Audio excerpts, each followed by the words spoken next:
இந்தியாவுக்கும் ஆஸ்திரேலியாவுக்கும் நடந்த 2வது ஓடிஐ மேட்ச்சில் இந்தியா தான் ஃபர்ஸ்ட் பேட்டிங் பிடிச்சாங்க. பவர் பிளேக்குள்ளே விராட் கோலியும் நம்மளோட சுமன் கில்லும் அவுட் ஆகிட்டாங்க.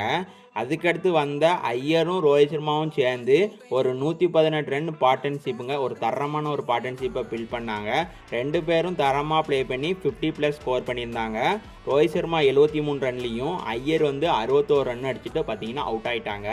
அடுத்து வந்த அக்சர் பட்டேல் ஒரு 44ம், கடைசியில் ஹர்தீப் சிங்கும் ஹர்தீஷ் ராணாவும் சேர்ந்து ஒரு சின்ன கேம்பியோ ஆனாங்க.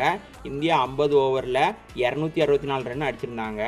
265 சேஸ் பண்ண வந்த ஆஸ்திரேலியா ஹெட்டு பார்த்தீங்கன்னா 28 ரன்லையும், மிச்சல் மார்ச் ஒரு 11 ரன்லையும் அவுட் ஆகிருந்தாலும், அதுக்கடுத்து வந்த ஆஸ்திரேலியா பேட்டர் ஷாட்ஸ் பார்த்தீங்கன்னா 74ம், ரென்ஸா ஒரு 30ம், மிஸ்டல் ஓவன் ஒரு 36ம், கூப்பர் கான்லி கடைசி வரைக்கும் நின்று மேட்சை ஃபினிஷ் பண்ணி கொடுத்தாரு. அவர் 61 ரன் நாட் அவுட்டுங்க.